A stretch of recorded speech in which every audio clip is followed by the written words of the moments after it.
அனைவருக்கும் இனிய காலை வணக்கம். இந்த வீடியோவில் என் வாழ்க்கையில் நடந்த ஒரு முக்கியமான நிகழ்வு, அதாவது என் வாழ்க்கையை புரட்டி போட்ட, என் சந்ததியினை மாற்றியமைத்த ஒரு முக்கியமான நிகழ்வினை பற்றி இந்த வீடியோவில் உங்களிடம் நான் பதிவிட விரும்புகிறேன். அது உங்களுக்கு பயன்படும் என்று நான் நினைக்கிறேன்.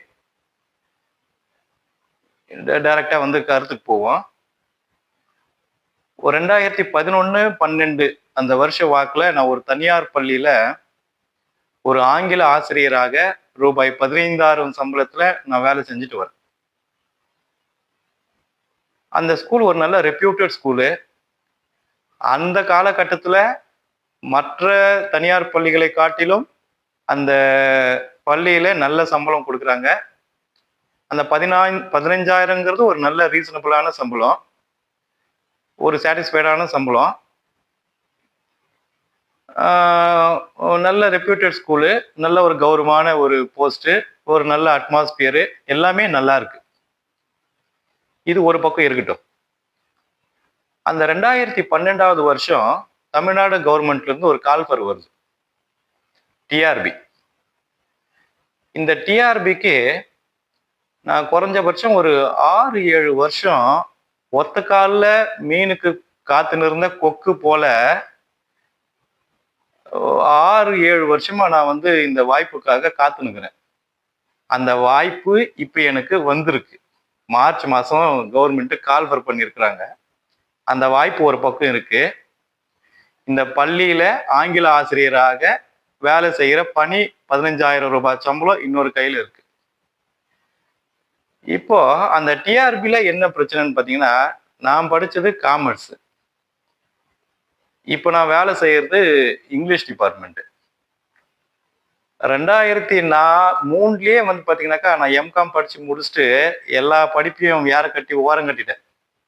நான் வச்சுட்டு இருந்த புக்ஸ் எல்லாம் கூட பாத்தீங்கன்னாக்கா ஃப்ரெண்ட்ஸுங்களுக்கு தார வாத்துட்டேன். பெரிய கர்ண பரம்பரை. ஃப்ரெண்ட்ஸு கேட்டவுடனே தூக்கி கொடுத்துட்டேன் எல்லா புக்கையும். என்கிட்ட ஒரே ஒரு சின்ன பிட்டு பேப்பர் கூட இல்லை காமர்ஸ் ரிலேட்டடா. உண்மையா சொல்ல போனா பிளாங்கா ஜீரோவா நிக்கிறேன். முன்னாடி வாய்ப்பு டிஆர்பி நிக்குது, வா மகனே வா அப்படின்னு. எனக்கா ஒரே என்னடா இந்த வாய்ப்புக்காக இத்தனை வருஷம் காத்துட்டு இருந்தோம், அது நம்ம சரியா பயன்படுத்த முடியாம போயிடுச்சு, திறமை இல்லாதவனா போயிட்டுமே, வாய்ப்பை நழுவு விட்டுருமோன்ற ஒரு பயம். மறுபக்கத்துல ஒரு 15,000 ரூபாய் சம்பளத்துல வேலை அது போயிட்டு இருக்குது அது பாட்டுக்கு.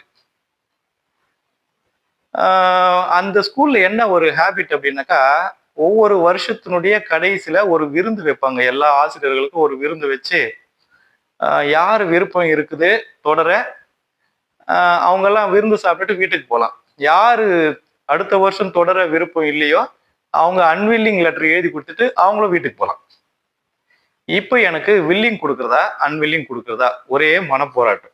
ஒரு பக்கத்துல லைஃப்ல எதிர்பார்க்காத ஒரு வாய்ப்பு இருக்கு, அதை நான் பயன்படுத்துறதா இல்லை இந்த ஸ்கூல்லயே நான் ஆசிரியரா தொடர்றதா.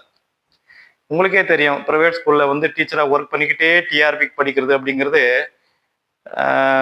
குருடன் கொம்பு தேனுக்கு ஆசைப்பட்ட கதை தான். அது அந்த அளவுக்கு சிரமம். அந்த வாய்ப்பை நான் எப்படி இப்போ பயன்படுத்துறது எனக்கு முடிவெடுக்க தெரியல. ஸோ அங்கிருந்த ஒரு சீனியர் ஸ்டாஃபுங்க, என் ஃப்ரெண்ட்ஸுங்க, அவங்க கிட்ட எல்லாம் கேட்குறேன், இந்த மாதிரி நான் டிஆர்பி எனக்கு எழுதியே ஆகணும், நான் பாஸ் பண்ணணும், அது எனக்கு ரொம்ப முக்கியமான ஒரு எக்ஸாமு, இதுக்காக நான் ஒரு 6-7 வருஷமா தவமா இருக்கிறேன், என்னைக்கு வரும் என்னைக்கு வரும்னு ராவும் பக்கலும் எதிர்பார்த்துட்டு இருக்கிறேன். இப்போ அது வந்திருக்கு. ஆனா எனக்கு இந்த மாதிரி எல்லாம் ப்ராப்ளம் இருக்கு, எனக்கு இப்போ காமர்ஸ் ஒண்ணுமே தெரியாதுன்னு அவங்க கிட்ட எக்ஸ்பிளைன் பண்றேன்.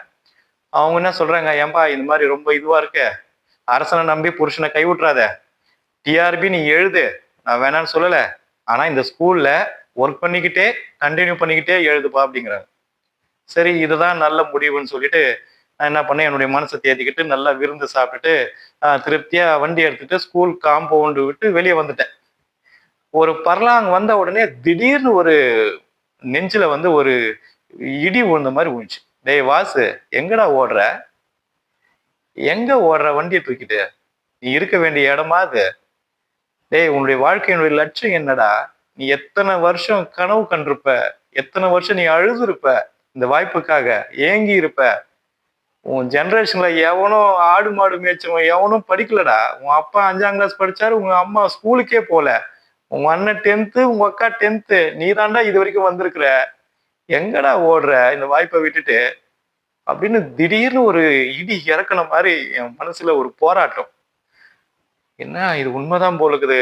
ஐயோ, நம்ம ஒரு பெரிய வாய்ப்பை மிஸ் பண்ணிடுவோம் போல இருக்குதுன்னு நான் என்ன பண்ணேன், வண்டி அப்படியே யூ டர்ன் போட்டுங்க.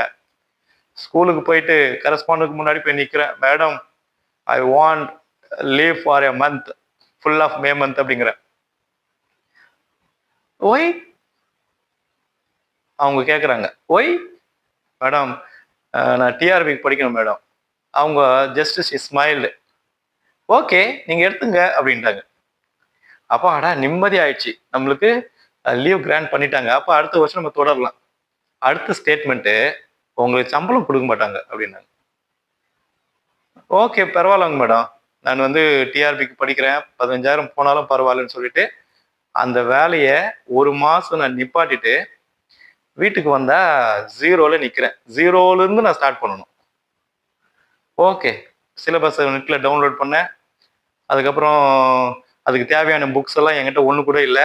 தெரிஞ்ச ஃப்ரெண்ட்ஸுங்க கிட்ட, தெரியாத ஃப்ரெண்ட்ஸுங்க கிட்ட, அப்புறம் வேலூர் சண்டே மார்க்கெட்ல போயிட்டு பழைய புக்குங்க எல்லாத்தையும் கலெக்ட் பண்ணி கொண்டாந்து சேர்த்துக்கிட்டு படிக்க ஆரம்பிச்சேங்க.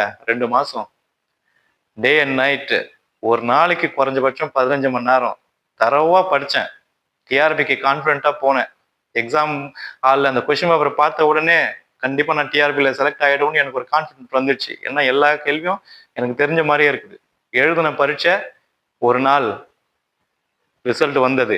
இரவு 10 மணிக்கு நாங்கள் ரிசல்ட் பார்க்குறோம். அந்த லிஸ்ட்ல என் பேர் இருக்குது. அதுக்கப்புறமா அந்த டிஆர்பி மேலே நிறைய கேஸ் போட்டாங்க. எந்த கேஸ்லையுமே என்னுடைய மார்க் கூடவும் இல்லை, குறைவும் இல்லை. அரசாங்க வேலை கடவுளுடைய ஆசையால எனக்கு அது கிடைச்சது. இந்த வாழ்க்கையை நான் வாழறேன் அப்படின்னா அன்னைக்கு நான் நடு ரோட்ல எடுத்த அந்த ஒரு இக்கட்டான சூழ்நிலையில நான் எடுத்த ஒரு தீர்க்கமான முடிவு தான் இன்றைக்கு நான் உங்களிடத்தில் ஒரு அரசு ஆசிரியராக பேசிக்கொண்டிருக்கிறேன். சரிங்களா? அந்த முடிவு என்னுடைய வாழ்வினை புரட்டி போட்ட, என்னுடைய சந்ததியினை புரட்டி போட்ட, என் சந்ததியில் யாரும் படிக்காத அந்த பேக்ரவுண்ட்ல இருந்து ஒரு அரசு ஆசிரியரை உருவாக்கின அந்த முடிவு ஒரு முக்கியமான முடிவு. இதை போல் உங்கள் வாழ்க்கையிலும் பல தருணங்கள் உங்களுக்கு வரும். போராட்டம் இருக்கும். அதிலிருந்து நீங்கள் ஒரு தெளிந்த ஒரு முடிவினை எடுக்க இந்த பதிவு உங்களுக்கு உதவி செய்யும் என்று நான் நினைக்கிறேன். நான் அன்றைக்கு எடுத்த அந்த முடிவு, the road not taken, the road less travelled by.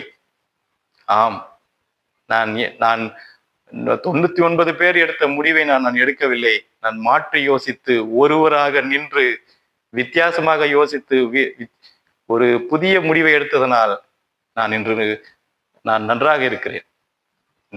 இதை போன்ற வாய்ப்புகளில் நீங்கள் இந்த நிகழ்வினை நீங்கள் நினைவு கூறலாம். இதுவரை தொடர்ந்து இந்த வீடியோவை பார்த்த உங்கள் அனைவருக்கும் மிக்க நன்றி. இனியும் இந்த வீடியோவுக்கு நீங்கள் ஆதரவு கொடுப்பீர்கள் என்று நினைக்கிறேன். இந்த வீடியோவை ஷேர் பண்ணுங்க, லைக் பண்ணுங்க, சப்ஸ்கிரைப் பண்ணுங்க. நன்றி.